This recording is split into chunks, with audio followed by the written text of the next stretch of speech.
सूरजपुर गांव में जून का महीना आते ही गर्मी ने विकराल रूप दिखाना शुरू कर दिया था। गांव के अधिकतर लोग भीषण गर्मी के प्रकोप से बचने के लिए ज्यादा से ज्यादा समय घर पर ही बिताते, लेकिन खेती मजदूरी वालों को ना चाहते हुए भी उसी तपती जलती गर्मी के बीच काम करना पड़ता था। ऐसे में आए दिन लोगों की तबीयत खराब रहने लगी। भीषण गर्मी से बढ़ती समस्या को देखते हुए गांव के मुखिया ने बैठक बुलाई। गांव वालों, इस साल तो गर्मी एक अलग ही रूप दिखा रही है। लगातार बढ़ती गर्मी अब असहनीय हो गई है। ऐसे में घर घर में लोग बीमार पड़ रहे हैं। इसलिए मेरी सलाह है कि जिन्हें जरूरत ना हो वो घर से ना निकलें। लेकिन मुखिया जी, अब तो घर में भी चैन नहीं है। ऊपर से रोजाना बिजली घंटों गुल रहने लगी है। ऐसे में सिलाई का काम करना भी मुश्किल होने लगा है। बहन सरोज, अब इसमें गलती तो हम सबकी भी है। हमने ही पिछले कुछ सालों में गांव से पेड़ों को लगभग गायब ही कर दिया और उनकी जगह अपने अपने पक्के मकान बना लिए। ऐसे में गर्मी तो बढ़नी ही है। मुखिया जी, आपने सही कहा। ये हमारी ही गलती है। हमने आगे बढ़ने की चाहत में खुद को आग की भट्टी में झोंक दिया है।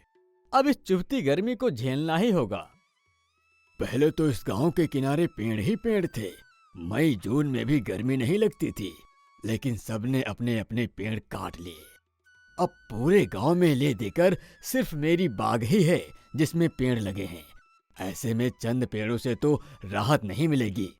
और पेड़ तो पेड़ लोगों ने घरों के इर्द गिर्द सिर्फ और सिर्फ सीमेंट का ढेर बना लिया है। मिट्टी तो अब सिर्फ खेत में ही नजर आती है। मुखिया जी, ये तो आप एकदम सच कह रहे हैं। हम लोगों ने सड़कें बढ़ाते बढ़ाते मिट्टी गायब ही कर दी है। लेकिन अब लगता है कि हमें मिलजुल कर कुछ करना होगा। ऐसे में जून का महीना तो बहुत ही भारी पड़ेगा। मैंने भी इसी संकट को भांपते हुए एक बैठक बुलाई है। हमारे गांव में गिनती के 10 घर हैं। ऐसे में हमें एक दूसरे के साथ मिलकर कुछ उपाय निकालना होगा। अच्छा, किसी के पास कोई सुझाव है तो बताओ। गांव में किसी के पास कहने को कुछ नहीं था। सब सिर्फ एक दूसरे को देखते हैं और चुप रहते हैं। जब किसी के पास कोई सुझाव नहीं है तो बैठक यहीं खत्म करते हैं। हाँ, अगर बाद में किसी को कुछ समझ में आए तो मेरे पास चले आना। चलिए, अब सब अपने अपने घर जाइए। लग रहा है आंधी आने वाली है। गांव के लोग पसीना पोंछते हुए अपने अपने घर की ओर जाने लगते हैं। उतने में तेज आंधी आ जाती है। सब लोग गर्म तेज हवाओं से बचते बचाते अपने अपने घर पहुंचते हैं और दरवाजे खिड़की बंद करके अंदर बैठ जाते हैं। लेकिन घर बंद होते ही गर्मी से लोगों की हालत खराब हो जाती है। अरे, लग रहा है भगवान इम्तिहान ले रहे हैं। एक तरफ गर्मी, दूसरी तरफ धूल भरी आंधी, ऊपर से ये उबलता हुआ घर। कैसे काम चलेगा? अब तो लग रहा है जान ही निकल जाएगी। कुछ देर बाद आंधी रुकती है और लोग अपने अपने घरों से बाहर निकलते हैं। वहीं गांव के मुखिया को अपने पेड़ों से काफी लगाव था। वो तेज आंधी के रुकते ही अपनी पत्नी पूनम के साथ पेड़ों को देखने बाग पहुंचता है। वहां उसे तेज हवा से गिरे हुए आम नजर आते हैं। पूनम उन्हें उठाने लगती है। अरे वाह वाह, इतने सारे आम! भगवान का शुक्र है, बाग में कोई नुकसान नहीं हुआ और आम भी खाने को मिलेंगे। मुखिया अपनी पत्नी के साथ गिरे हुए आम बीनता है। इसके बाद दोनों थककर वहीं बैठ जाते हैं। बाग में बैठते ही दोनों को काफी ठंडक महसूस होती है। वाह वाह, कितनी ठंडक है यहाँ। दिल चाहता है यहीं घर बना लूं। यहाँ तो अलग ही सुकून है। क्यों ना हम रात में बाग में ही सोएं? अरे, लेकिन मैं अकेला यहाँ सुकून से रहूं और पूरा गांव परेशान रहे, ये भी तो अच्छा नहीं लगेगा। ये तो है। तो क्यों ना गर्मी भर पूरा गांव यहीं रहे? वैसे भी सिर्फ 10 ही घर तो हैं। इतने लोग तो अपनी बाग में आ ही जाएंगे। बीवी की बात सुनते ही मुखिया के दिमाग में एक जोरदार आइडिया आता है। वो देरी किए बिना सिलाई वाली सरोज के पास पहुंच जाता है। अरे मुखिया जी, आप यहाँ? कोई काम था क्या? हाँ सुनो बहन सरोज, मुझे कपड़े का एक टेंट बनवाना है। वो इतना बड़ा होना चाहिए जिसमें एक परिवार आराम से रह सके। जी मुखिया जी, बन तो जाएगा। कल शाम तक मैं बना दूंगी।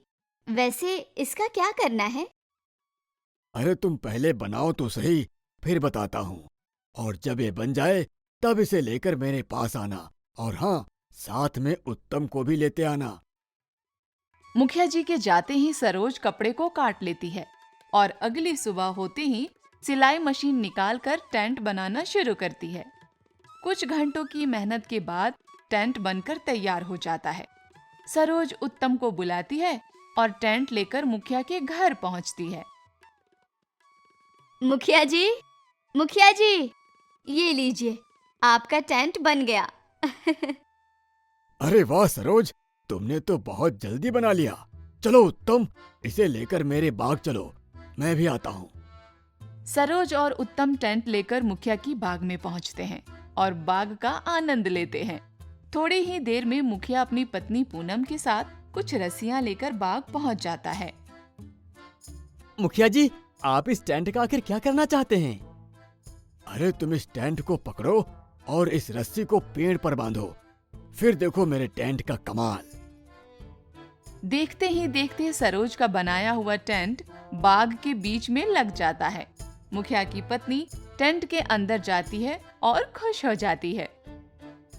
वाह वाह सरोज, तुमने तो बहुत ही सुंदर टेंट बनाया है। इसमें तो पूरा परिवार आराम से रह सकता है।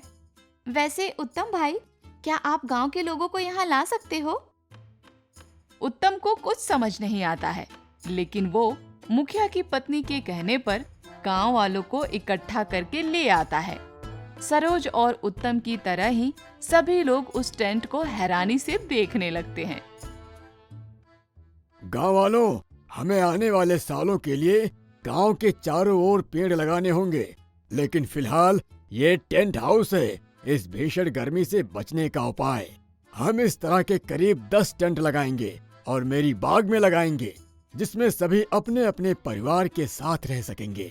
उम्मीद है इस बाग की मदद से हम गर्मी का सामना कर पाएंगे। अरे वाह मुखिया जी, आपने तो गजब का आइडिया निकाला है। बाग में तो गर्मी महसूस भी नहीं हो रही है। अरे भाई, ये आइडिया मेरा नहीं बल्कि तुम्हारी मुखियाइन का है, उन्हें ही शुक्रिया कहिए। और हाँ बहन सरोज, अब तुम्हें ही सारे टेंट बनाने हैं, तो जल्दी से काम शुरू कर दो, जिससे सब जल्द से जल्द यहाँ रहने आ सकें। मुखिया जी, मैं खुशी खुशी सारे टेंट बना दूंगी। आप इसकी फिक्र मत कीजिए। हाँ, गांव के लोग मेरी थोड़ी सी मदद करेंगे तो काम जल्दी निपट जाएगा। गांव वाले टेंट हाउस को लेकर बेहद खुश और उत्सुक होते हैं। वो बारी बारी सरोज के साथ टेंट बनाने में उसकी मदद करते हैं। वहीं कुछ लोग गांव के चारों ओर पेड़ लगाने का काम भी शुरू कर देते हैं। कुछ ही दिनों में सरोज सारे टेंट को बना लेती है और गांव के पुरुष उन टेंटों को मुखिया की बाग में खड़ा कर देते हैं। गांव की औरतें जरूरी सामान लेकर अपने अपने टेंट को सजाकर घर बना लेती हैं। अब गर्मी भर मुखिया की बाग में ही पूरा गांव बस जाता है। सब टेंट हाउस में खुशी खुशी एक साथ रहने लगते हैं और गर्मी का सामना करते हैं।